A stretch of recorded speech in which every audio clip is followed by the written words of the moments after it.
So, you decide to play Warframe with real people, aka the first Descendant. You may have questions about who to main, what to do, how do I get started? Well, here I'll hopefully get you started in this video with a few tips and some advice. First, if you haven't already started playing, make sure to create and or link your Nexon account. Go to the options here before you log in, click on account, then click on link. It'll bring up a web page to link your account or make a new one. If you've played MapleStory or some other Nexon game on Steam, you may have already been linked up, so you may not have to do this. Why do you need to do this? Well, for some reason, when you link your Nexon account to the game creates a new account and you basically have to restart.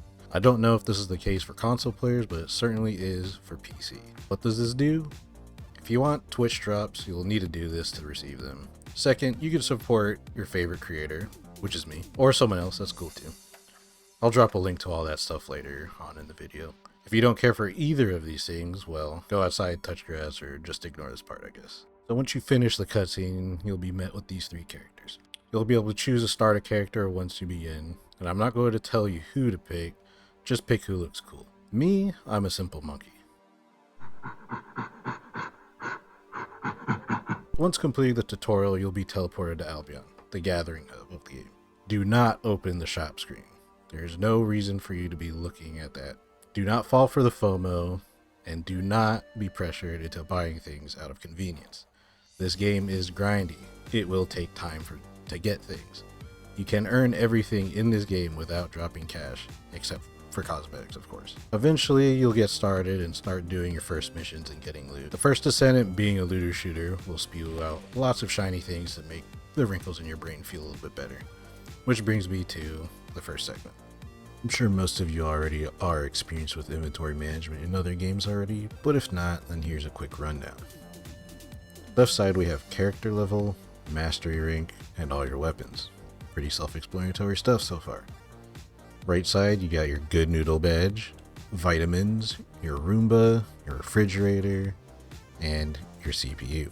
You can think of these 5 things as your armor and accessories in this game. Don't worry about what you get in these sections quite yet, but I would recommend just slapping on anything you pick up with defense, as it'll help you out in the long run. As for the badge, aka your reactor, you'll get different variants that will match up to your character's particular element, which will boost their abilities. Majority of your character's ability damage will come from these reactors. Your inventory capacity will fill up pretty quickly in this game, so if you cannot pick things up and are not lagging, chances are your inventory is full. Luckily, there is a mark all as junk button here and a dismantle all junk button. You can even configure through a filter what you want to consider as junk. That way it will only mark those particular things you want. You can also favorite an item by tapping register attached item to keep yourself from accidentally dismantling something if you like it. So this game is a mix of Destiny and Warframe, more so Warframe than Destiny, but the inspirations for both can be clearly seen. You got the shooting and the looting of Destiny, along with the similar mission structures, with the abilities and character building of Warframe. Which brings me to my next point. You may click on module settings or this Descendant module button and get this whack-ass screen from Warframe. This will inevitably get people jumbled up, but I will explain the basics of what's on screen here. On the left side we have the character or weapons you are currently configuring, with the applied value boxes, which just tells you the overall stats you are getting from your mods. In a future video, I'll explain a little more in detail how modding works, but for now I'll just get you started first with your character, with VS as an example here. The bottom of the screen shows you the list of mods that you have available to add, pretty straightforward. Top of the screen we have the module slots to actually put those mods in. You may have noticed that some of these slots have strange cuneiform symbols. What does this do, you may ask? Well, when a mod matching the symbol in-game called socket type, same thing as polarity in Warframe, is in this slot, they will cost half as much. What does that mean? Good question. At the top right, we have a little detail here saying module capacity. Anytime you add mods to your slots, they have a cost, and you can only equip as much as your capacity. Kind of straightforward. And you can see there are numbers on all of the mods along with their respective socket type. This is the cost of slotting them in. And if you click here on module additional settings, you will see two options. Assign module socket type, which lets you add one of those symbols to any slot that you want. This will also cost a crystallization catalyst to do this, aka a forma if you've played Warframe. And max capacity up, which adds plus 20 to your capacity. Warframe players will refer to this as a potato sometimes.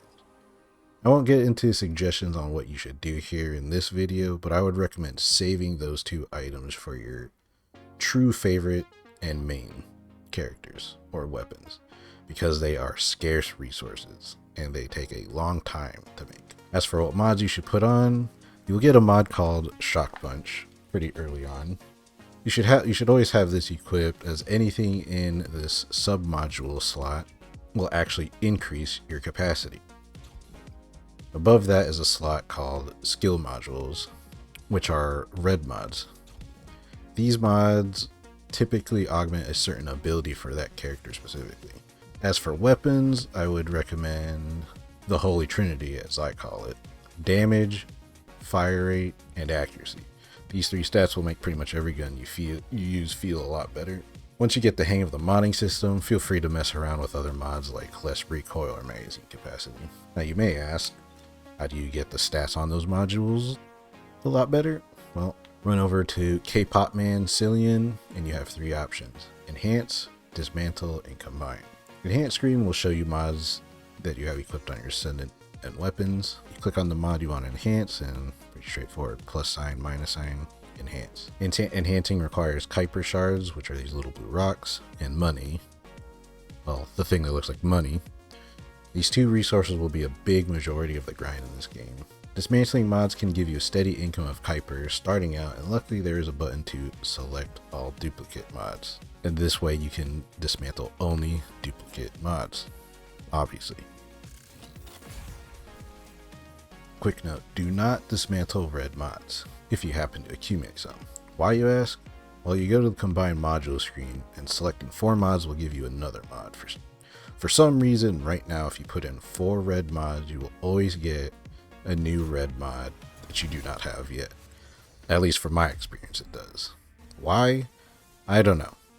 I just work here. Once you acquire a weapon, the mod setups are saved to that weapon forever. You don't need to unequip them to use them again. You can even click on the weapons list in the inventory screen and even mod all the weapons you've picked up from this screen.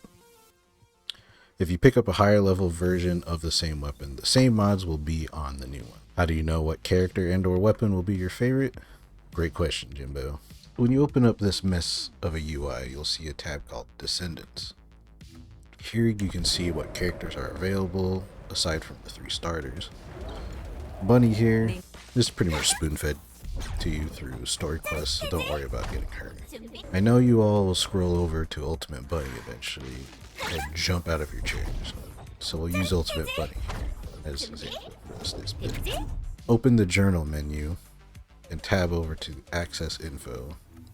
Go into Descendants, go to the character you want, Ultimate Bunny in this instance, and highlight over the different blueprint pieces that you need. These other 3 things are the materials that are actually required to press acquisition info, and bam, tells you every mission you can get these at. First it will tell you that you need this weird looking rock, then it will tell you where to get it. Pretty simple, right? So for Ultimate Bunny's enhanced cell, you need to do this mission for Amorphous Material Pattern 9, or Weird Looking Rock number 9. If you don't have it, well, just run the mission that it says. This mission is available to you in the second area of the game, so this is pretty early on. Once you've acquired your special weird rock, you'll take it to the boss that is required to open it. In this instance, it's Stunning Beauty, which you will unlock, which is the second Void Intercept boss you will unlock. At the end, once you defeat the boss, a weird orb pops up and you get the screen and an option to choose which weird looking rock you want to open. Oh hey look, bunny piece. That's awkward. Huh. Anyway, if you're not sure what to choose on those, just pick one that looks like you might want, I guess. After you acquire the piece you want to build, then you need the materials to actually make it, and you can look how to acquire these materials in that same access info screen. The access info screen will show you everything in the game you can access. What a crazy naming scheme, I know. Once you gather all the things you need, go over to Anise, let's just go with Anise, and research the part that you need, that you required the materials for. You need to complete these 3 parts first before you can make the whole character. Reyna, Sharon, and Blair all have missions that will give you pre-made pieces, so you can basically skip most of the process for acquiring them. Everyone else, however, you'll have to grind for. Now, you may choose to skip the wait time on the research with money, but I heavily recommend you do not. Just grind something else while you wait. At the end of the day, this game is free, and they need to keep people playing somehow, and time gates are the most common ways to keep people playing. Do I agree with this practice? That's not really a topic for this video, but no, it sucks. I hate it. Why do I have to do all this grinding and then have to wait? So you've kind of got the gist of the game by now, hopefully with my divine guidance. You're welcome. But you may be wondering, how do I know I'm getting anywhere or getting stronger? Well, that, Chief, this is something you'll have to figure out on your own. Actually, you can get the general feel by looking at your mastery rank. Mastery ranks will give you more mod capacity for your weapons and Descendants, and more inventory space. Leveling up Descendants will give you the most amount of mastery XP, however there are a lot fewer options here. Weapons will give you the large bulk of mastery XP, so don't be afraid to try out different weapons just to get a feel for them, and level them up anyway. You will get around to leveling your proficiency with them anyway. The level of the weapon does not indicate your mastery of it. When you hover over the weapons in your inventory, there is a proficiency bar, and that will be your mastery XP.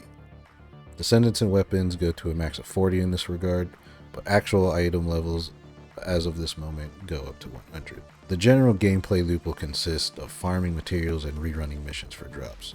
Just do what you want to do first and foremost. Don't worry about the meta tendencies. There is no rush. Oftentimes it is worthwhile to backtrack and rerun some missions with a friend, even if they started after you. My final tip is to just have fun. Do what interests you. It's okay to feel the anxiety of having to wait for things. There is no rush. Even though I said at the beginning that has Destiny inspiration, it is not like Destiny. You do not need to rush max level to feel relevant. You do not need to have every ultimate character, nor do you need to buy anything. But if you want to buy something, here are my personal recommendations from starting out. These Descendant ticket packages are pretty decent value for what you get. You get a character of your choosing, depending on the package. You get some boosters and even an extra Descendant slot. At the moment, the stock amount of characters you can have is 10. I do not recommend Pack A because you can easily grind these characters from the story missions. Without getting into too much detail about the characters themselves, Pack B would really be the best bargain just for the character Enzo. What does Enzo do? Well, for the most part, he's just a support character, but his passive is where it's at. He will help you farm materials for a pretty tedious mini-game called Encrypted Vaults, which I'll probably make a video of. If Enzo doesn't suit you, then just pick from Pack B or C. Just keep in mind, you are paying for convenience with things like this, meaning you are effectively cutting down on your playtime. Please spend wisely and responsibly, y'all. Won't stop you from buying that Ultimate Bunny package, but if you do, please support your favorite Nexon Creator. I'll leave a link in the description to the actual Nexon page if you need to. I will leave a link in the description to the actual Nexon page should you need it. Hopefully this helps you all get started a bit easier, or convince you to get started, or convince even a friend to get started. If there's anything you'd like a quick rundown of or a guide on, leave a comment below and I'll keep it in mind for a future video. And of course, thank you all who stuck through to the end. This is my first time making content for a game, and I hope everyone will enjoy this game as much as me. And of course, shout out and thanks to all my friends supporting me and giving me advice.